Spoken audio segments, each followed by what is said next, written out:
In the near future, humans extract ancient DNA from a long-extinct creature. They patch up the missing pieces with genes from a modern-day animal. Then, in a high-tech lab, they bring the species back to life. Sounds familiar? Well, yes, that's actually the plot of the original Jurassic Park. But the thing is, we're now living in the timeline where researchers are doing exactly that. Although this time, the star of the show isn't a raptor or a T-Rex. Believe it or not, scientists at Colossal Biosciences want to bring back the giant moa. Think of it as an ostrich, only twice as tall and way bulkier. It was a massive flightless bird that went extinct almost 600 years ago. The moa once roamed the forests of New Zealand, towering up to 12 feet tall with its neck stretched. This makes it the tallest bird to ever walk the planet. It weighed almost 500 pounds. But funny enough, that doesn't make it the heaviest bird that ever lived. That crown goes to Madagascar's elephant bird. But still, 500 pounds of bird is not something you want running at you in the woods. The giant moa didn't have wings or a beak built for battle, but it didn't need them. For thousands of years, it lived in peace because it had no natural predators, literally being the top bird. Well, almost. The only thing that could take down a moa was the Haast's eagle, a giant bird of prey with a 10-foot wingspan and claws like steak knives. That was the balance of nature, until people arrived. Around the 13th century, the Maori settled in New Zealand, and as humans do, they adapted quickly. The moa, big and slow as it was, became a crucial and probably delicious food source. Within just a few generations, the moa was gone, and not long after, so was the Haast's eagle. No more moa meant no more meals. It's just how nature and survival work.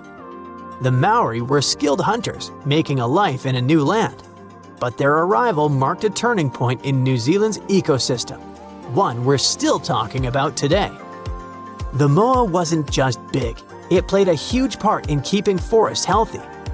Now, 600 years later, scientists want to recreate it using cutting-edge technology and ancient clues. But why go through all this effort to resurrect a bird that's been gone so long?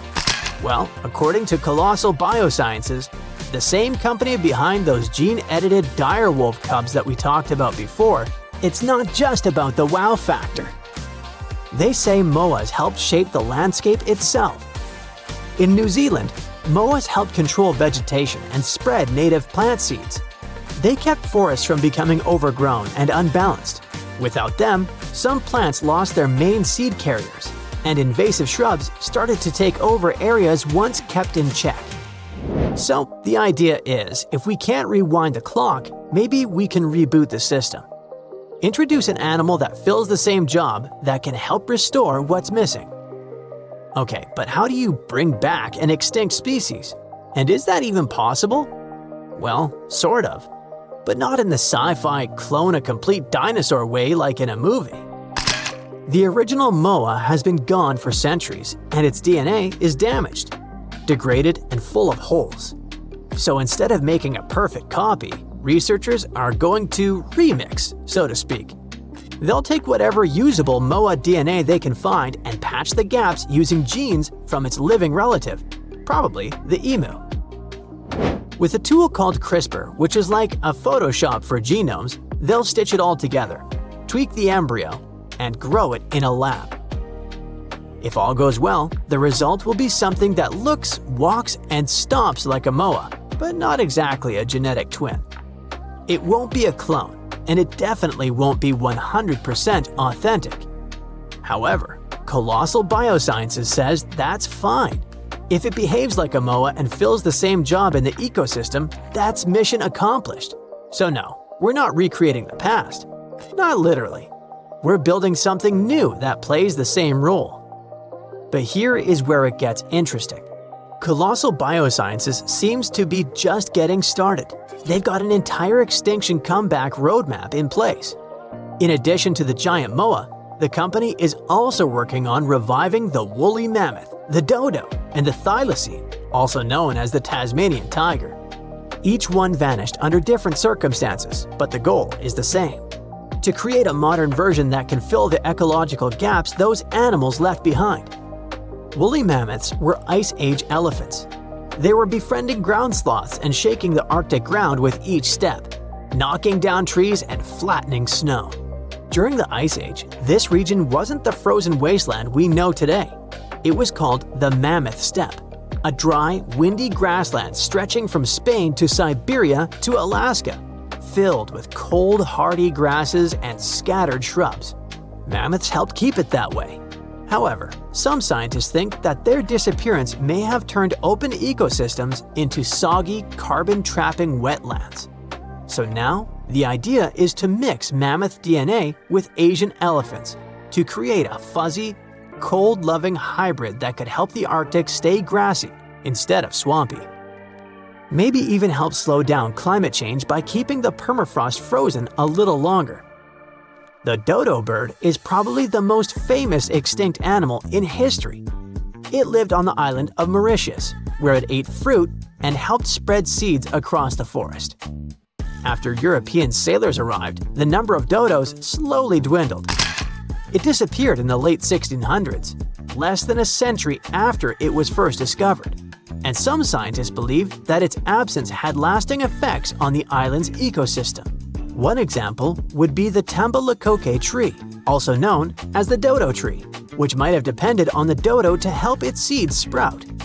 The theory has been debated, but it's safe to say that the dodo had a part in keeping the island's plant life balanced. Now, Colossal is aiming to reintroduce a bird that's similar to the dodo, hoping it can help those forests regrow as well.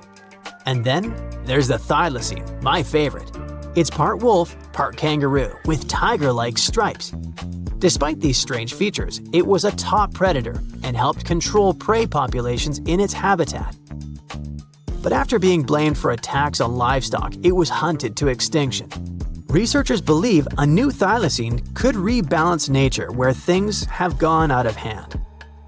So yeah, the MOA might be the headline this time, but it's just one project on a much longer to-do list.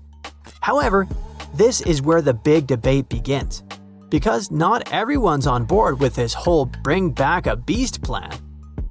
While scientists dream of second chances, plenty of people still have big questions. For example, are we actually helping the environment or just poking it with our really expensive science stick? These new animals aren't exact copies. They're mashups. Close enough maybe, but not the originals. Also, ecosystems aren't machines where we can just swap out a part and expect them to work the same. There's also the wildcard factor. A lab-made MOA might not act like the ancient one. It could munch the wrong plants or throw off the balance by outcompeting something that wasn't even around the last time it existed. Some experts worry that tossing new species into today's ecosystem could backfire. After all, the world they're coming back to? It's different. And in some cases, their old homes don't even exist anymore. There's also a deeper concern: the message this sends about extinction. If people believe we can just bring things back, will they take conservation any less seriously? Will protecting endangered species feel less urgent if extinction stops being permanent? So while the science behind all this is undeniably impressive, the ethical questions aren't going away. Should we be reviving species, or should we be doing more to protect the ones that are still here? If both options are true, how do we do so successfully? Whether it's mammoths, moas, or dodos, one thing's clear: we're not just studying nature anymore. We have the power to rewrite it. And like Uncle Ben said, with great power comes great responsibility. Let me know what you think. And as always, stay on the bright side. In 2011, scientists from Chile found a weird-looking fossil in Antarctica that looked like a squashed football. Almost 10 years later, the rock just sat on a shelf in Chile's National Museum of Natural History with no specific label. It went by The Thing in the museum because it looked like something from a science fiction movie. When the scientists finally got their hands on the strange fossil, it turned out it was actually a giant softshell egg from around 66 million years ago. This one is more than 11 inches long and 7 inches wide. A regular chicken egg is just 2.5 inches long, and an ostrich egg is almost 6 inches long for comparison. So, the Thing won the title of the biggest softshell egg ever found and the second largest egg of any animal we know of. The only bigger egg that was ever found was that of the extinct Madagascan elephant bird, which is also 1.5 times as tall as Michael Jordan. The bird, not the egg. The Antarctic egg is also special because it's the first fossil ever found in this part of the world. So, whoever left it there must have been one big creature, probably a giant sea turtle that lived long ago, like a mosasaur. This is surprising because most scientists thought these creatures didn't even lay eggs, so this discovery could change what we know about them. The egg is also unique because it has a thin eggshell and no pores, which is totally different from most dinosaur eggs. It actually looks more like the eggs of lizards and snakes, but it came from a giant creature related to these animals. No known dinosaurs or flying reptiles from that time and place were big enough to lay such a huge egg, so it must have been a mosasaur after all. But we can't be 100% sure. Scientists did a lot of work and studied 259 types of living reptiles, like lizards and snakes, and their eggs. From this, they figured out that the mommy who laid the egg was probably at least 23 feet long, not counting her tail. During the late Cretaceous period, this part of Antarctica might have been like a nursery. Paleontologists have found bones of tiny mosasaurs and plesiosaurs in the same area, along with bones from the grown-up ones. Archaeologists in Norway made another cool but literally discovery and found dozens of arrows that had been hidden in ice for 6,000 years. They were melting out of a large ice patch in the high mountains, covering an area of about 45 football fields. In 2014 and 2016, when the summers were extra warm, scientists went to an ice patch called Langfoni to look around. They also found lots of reindeer bones and antlers there. Some of the arrows were whole and some in pieces, along with 5 arrowheads around the melting ice patch. This is more arrows than have been found at any other frozen site in the world. Some of the 68 found arrows date back to the Neolithic period, and the newest ones are from the 14th century of the Common Era. Ice is like the perfect time machine that can preserve whatever ends up there in an almost perfect condition. Langfoni became famous as one of the first ice patch sites after a local hiker found a 3,300-year-old leather shoe right next to its edge. Scientists are studying places like this to understand how people used these sites and how the ice patches from Norway to North America changed over time. Now, once upon a time, around 32,000 years ago, to be exact, a squirrel buried some seeds near a river in Siberia. Am I the only one getting the Ice Age vibes? Anyway, these seeds belong to a plant with cute white flowers. Thousands of years later, a group of scientists found these seeds buried deep in the frozen ground, about as far down as a 12-story building is tall. The seeds were surrounded by ice and bones of animals, like mammoths, bison, and woolly rhinoceroses. The mature seeds had been damaged, maybe by some squirrel, but some of the younger seeds still had good plant parts inside them. The scientists carefully took those out and put them in small containers to help them grow. And here comes the coolest part. They were able to grow the plants. Their flowers were shaped a little differently from the flowers of the same plant that grows today. After a year, the Ice Age plant even made new seeds. Based on this, the scientists suggested that permafrost could be a depository for an ancient gene pool, and we could find extinct species there and bring them back to life. Scientists on an icebreaker in Antarctica were looking for whales, but found something way more unusual.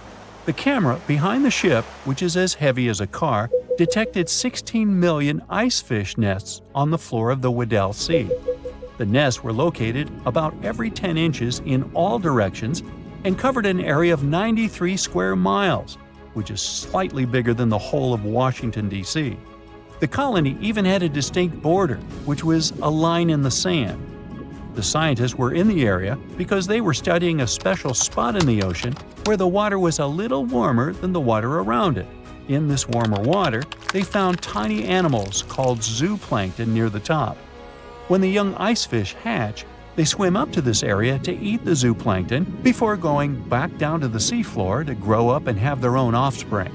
Since there was so much food, it made sense to see ice fish in this warm water. But they didn't expect to find such a huge number of ice fish nests, much more than anyone had ever seen before. New Zealand's Antarctic Heritage Fund found some old photo negatives in a hut in Antarctica. They turned out to be unique images from the Ross Sea Party. It was a famous failed expedition led by Ernest Shackleton. He wanted to become the first person to cross Antarctica by land, from the Weddell Sea to the Ross Sea, passing through the South Pole. But things went wrong when their ship, the Aurora, was blown out to sea. They had to use the hut from another explorer, Captain Robert Falcon Scott. His goal was to be the first person to reach the North Pole, but sadly, he didn't succeed either. The negatives were made of cellulose nitrate and were found stuck together in the small box. The Trust took the negatives back to New Zealand, where they carefully separated them and discovered 22 hidden images. Many of the photos were damaged, but the Trust could still recognize some familiar places around McMurdo Sound, a well-known area in Antarctica. No one knows for sure who took the pictures. In December 2021, some scientists noticed a strange mark on the Larsen ice shelf, a giant sheet of ice off the eastern coast of Antarctica. They thought it might be a river flowing under the ice, so they drilled down over 1,600 feet to check it out. They expected to find water, but they didn't expect to see that the water was full of fast-moving creatures called amphipods. The scientists also found that the water in the underground river had unusual layers of currents moving in different directions, which they still don't fully understand. Another surprising thing happened during their research. On December 20th of the same year, a volcano erupted far away in Tonga, and the pressure waves from the eruption were detected all the way down in the ice river in Antarctica. It shows how everything on our planet is connected, even in the most distant places. Australia used to have its own giants. Those were huge animals that could have dwarfed anything living on this continent these days. Scientists found the remains of many of those ancient creatures in the Narracuta Caves in South Australia, 4 hours away from Adelaide. It's a lovely region, but it can be treacherous. Watch out for holes the ground is pocked with. Known as pitfall traps, many of them are no wider than a coffee table. They're deep and plunge into the darkest of caverns. One of such caverns is called Victoria Fossil Cave, and it's a treasury that's been hiding the bones of around 45,000 animals for centuries. Some of the oldest bones belong to creatures far more terrifying than any animal you can encounter today. Those were the ancient Australian megafauna, huge beasts that roamed the continent during the Pleistocene epoch. During those, there were giant snakes, huge flightless birds, wombat-like creatures the size of a rhinoceros, and many others. One of the largest examples of the Australian megafauna scientists have discovered so far is the Diprotodon. That giant herbivorous creature was 10 feet long and 6.5 feet tall, and weighed more than 6,000 pounds, about as much as a small Asian elephant. Even though this terrifying beast didn't eat meat, it could have smashed other animals with its sheer weight. Scientists have found the remains of hundreds of such creatures all over Australia, so it's safe to say that no other animal from that time or in that location was larger than this giant. Despite its creepy appearance, the Diprotodon was a relative to the modern-day wombat, and those are known to sometimes pounce humans. The Diprotodon had toes that pointed inward and were well suited for digging burrows. On the other hand, Diprotodon was a giant, and it was unlikely that it used to do so. It was likely a trait it had inherited from its smaller burrowing ancestors, or it could have used its claws to search for roots. This theory is supported by the fact that the animal's pouch was facing backward. It prevented any dirt from collecting inside while the creature was digging. Since this animal was so big, it didn't have to worry much about predators. Up until 60,000 years ago, when the first humans appeared on the continent, full-grown Diprotodons only had to look out for creatures like the quincana. Measuring in at a whopping 20 feet long, The quincana was a land crocodile. It lived in Australia from around 20 million to 40,000 years ago. It disappeared along with most other mega creatures of the last ice age. It's thought to be the result of the first humans coming to the continent. Even though the quincana was extremely fast and dangerous, it was possible that this creature got outcompeted by human hunters who took all available prey. Unlike modern crocodiles that are mainly aquatic, that mighty beast was a land dweller. Scientists figured it out by studying the quincana's legs. They were able to support and carry the body clear off the ground. It means there was no escape for ancient people once the quincana spotted them. Modern crocodiles can only push themselves along on their bellies. Such an adaptation allowed the quincana to chase its prey for long periods of time, exhausting it in the process.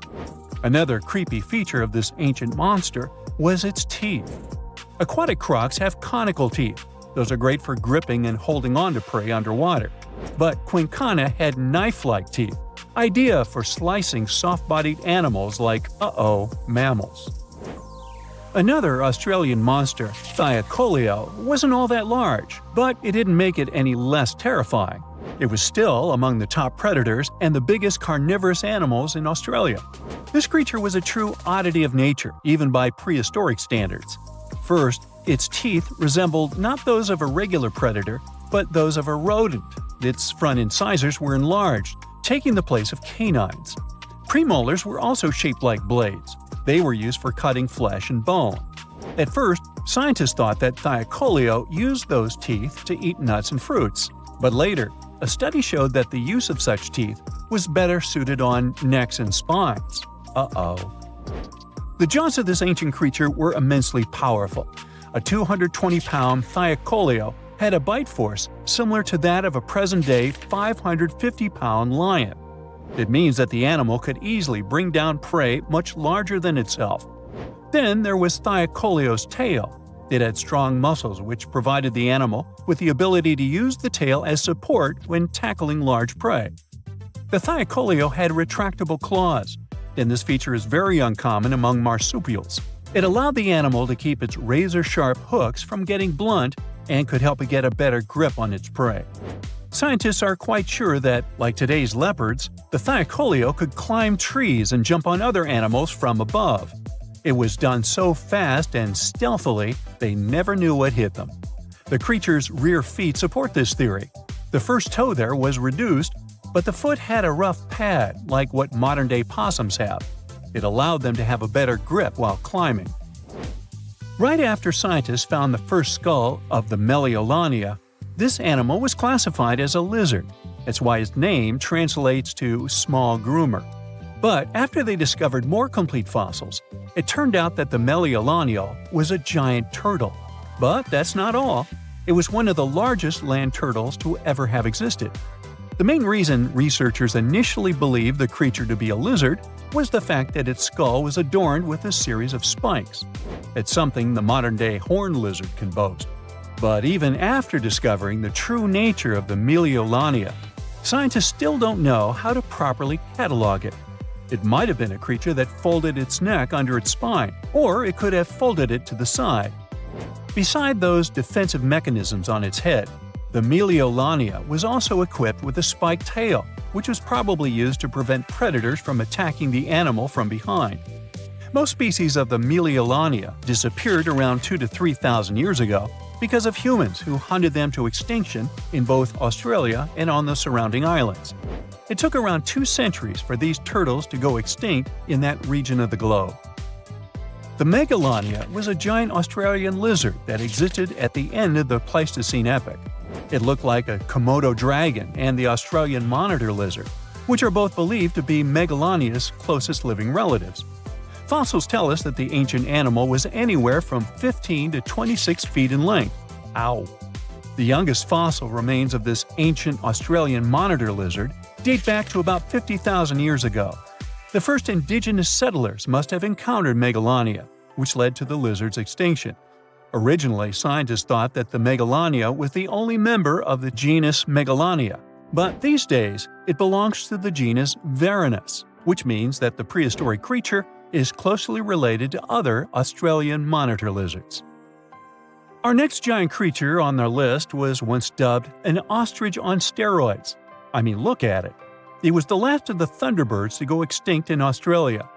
The Genyornis lived on the continent at the same time as early humans. They might have coexisted for 15,000 years or so before the huge bird eventually disappeared. This theory has some proof.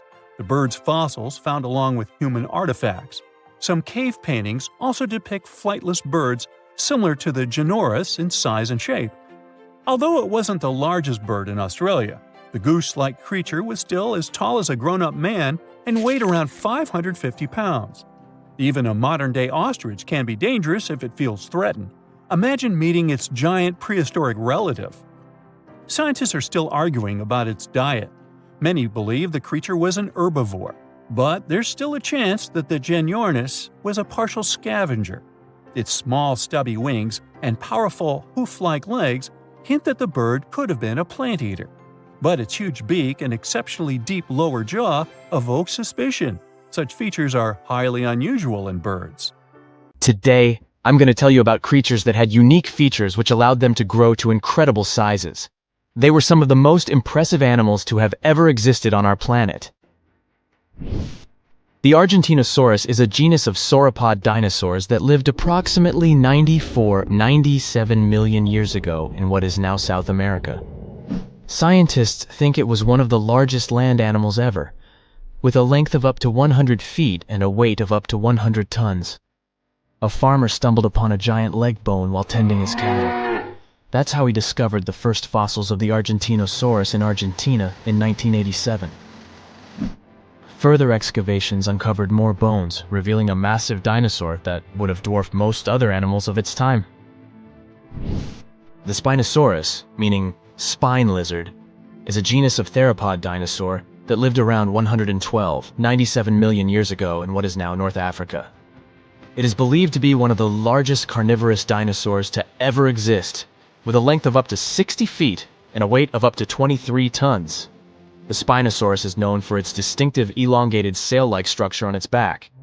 It was likely used for thermoregulation. It also had long crocodile-like jaws that were lined with sharp teeth. This allowed the creature to catch and eat large prey, such as fish, crocodiles, and other dinosaurs. The first fossils of the Spinosaurus were discovered in Egypt in 1912.